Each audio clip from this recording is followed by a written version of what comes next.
Bienvenido sea a nuestro noticiero donde le informaremos lo que nadie más quiere decir. Las personas encargadas de reportar los sucesos del momento somos Martínez Chávez Sami Nayeli y Morales Rodríguez Aiteviasu. En las noticias de hoy hablaremos de la filosofía en la conquista, la forma del gobierno y en dónde está el poder, sobre el comercio que trasciende y se convierte en el intercambio cultural. Hablemos de lo que pasó al exterior, de las repercusiones que tuvieron en otros lugares. Gracias al reportero Sam, tendremos en exclusiva una entrevista a dos personas muy representativas, y luego se dará una noticia donde se relacione todo. Hablemos de la filosofía que hay en la conquista. La filosofía política responde al cuestionamiento de las formas de gobierno, justicia y libertad. El fray Bartolomé de las Casas hace una reflexión que se va explicando usando como medio la libertad del individuo y en cómo se ve el rey. ¿En qué momento dejamos de ver al hombre como ser libre? Nos convertimos en sirvientes, le cedimos un poder sin fundamento al rey, los dejábamos creerse dueños de las tierras, de todo lo largo y ancho, incluso de los que nos pertenecía, y no hay error más grande. Al enunciar su reino, no se trataba de verlo como su posesión, lo era porque estaba a cargo de dicho territorio. Era su responsabilidad proteger a los pobladores y a las tierras que a ellos les pertenecían. ¿De quién los iba a proteger? De los intrusos que estaban siempre al acecho. No se puede imponer nada a los pobladores y se tiene que tener en cuenta algo vital. El poder se halla en manos de los ciudadanos, del pueblo, pues es él quien decide lo que gobierna y el que da el poder para ejercer, pero no bajo su criterio. No hay razón para seguir al pie de la letra lo que el rey diga como individuo, debe ser siempre basado en la ley. Hoy hablaremos del poder y le invito a que durante este breve periodo de tiempo piense, ¿el rey y su poder o el pueblo que otorga poder? Salimos a las calles y tratando de evitar a los españoles solo con un propósito, preguntar a los pobladores qué piensan de los recién llegados. Disculpe, ¿nos podría usted contestar una pregunta? Claro, dígame usted. ¿Quiénes son los nuevos invitados de estas tierras? ¿De verdad usted no lo sabe? Son los dioses, vinieron del cielo y son inmortales. Ellos llegaron por donde se había ido Quetzalcóatl. Tienen el poder porque no hay quien se oponga a los dioses. Ustedes lo han escuchado. Le hemos dado la bienvenida a su idioma, su religión, y nuestro Tlatoani los recibió de buena manera, pero pese a esto, ¿podemos aceptar su manera de gobierno? Logramos interceptar un escrito del fray Bartolomé de las Casas, y es allí donde encontramos el siguiente pasaje. Ninguna sujeción, ninguna servidumbre, ningún trabajo puede imponerse al pueblo si éste no lo consiente primero voluntariamente. Dioses o no, el poder está en manos del pueblo y su rey solo está para proteger y defender los derechos. Pero a nosotros nos pasaron por encima y nos arrebataron todo. Cierro esta sección deseándole una buena noche al rey Fernando de Aragón. Hablemos de los tianguis, donde se lleva a cabo el intercambio comercial, pero también el cultural. La etimología de la palabra tianguis viene del náhuatl tianquistli y quiere decir mercado. Aquí, en nuestro maravilloso México prehispánico, el trueque era la forma de comercio común. Lo podemos encontrar entre algunas calles de manera semifija, pero los días para verlo son dependientes de la comunidad. Nuestro gran amigo Hernán Cortés nos ayudará con su descripción de lo que sus ojos pudieron entender. Hay cosas de todos los géneros de mercaderías, de mantenimiento, véndese tal piedra labrada y por labrar, venden todos los tipos de aves que hay en esta tierra, venden conejos, liebres, perros pequeños que después han de comer, calles de boticarios, casas de herbolarios y algunas otras como de barberos. Gracias, Cortés.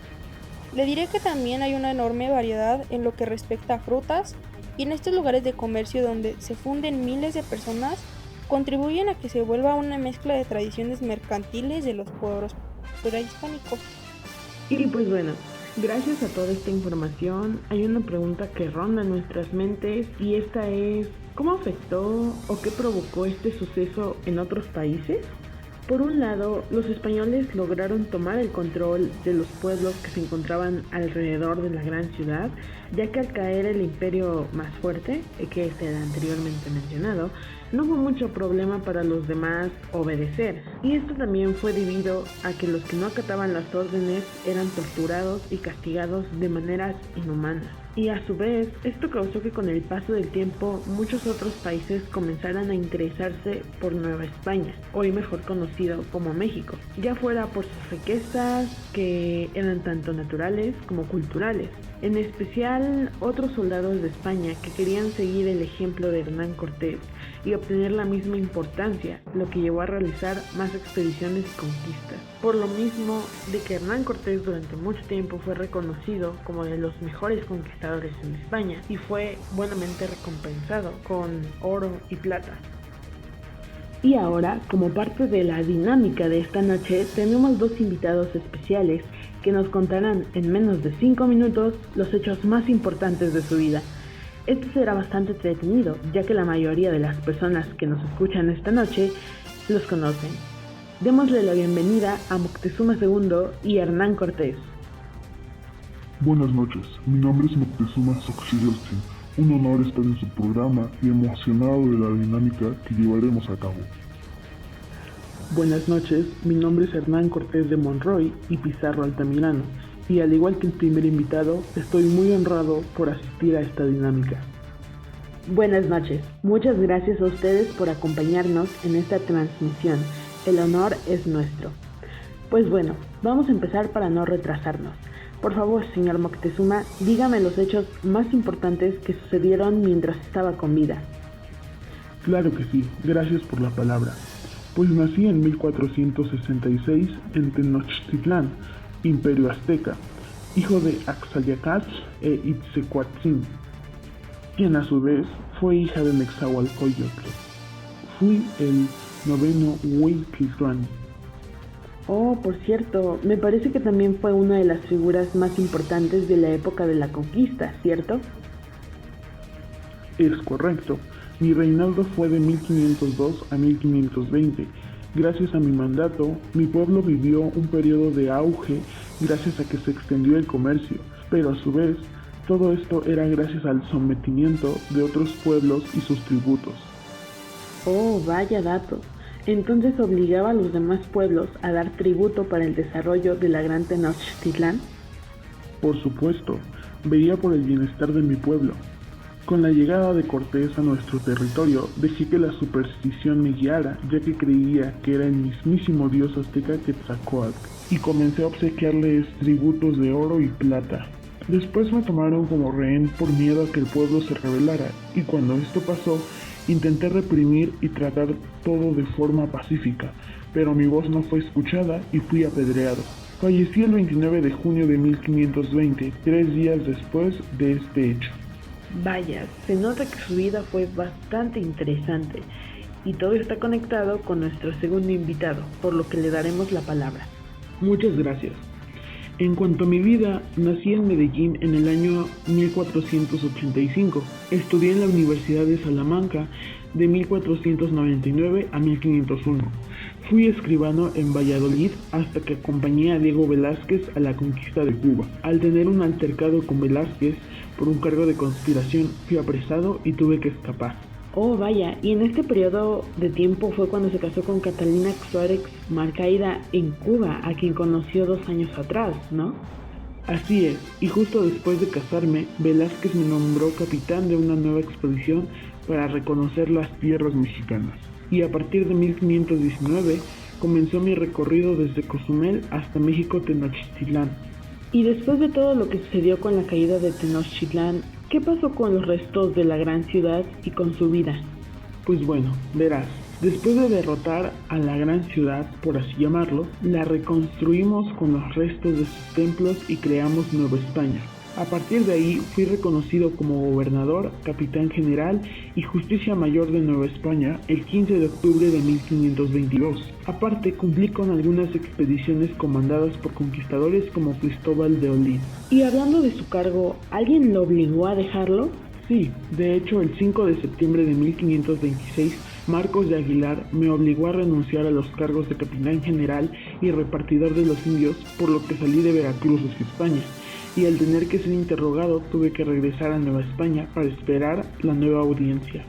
Oh, ¿eso quiere decir entonces que fue multado? Correcto.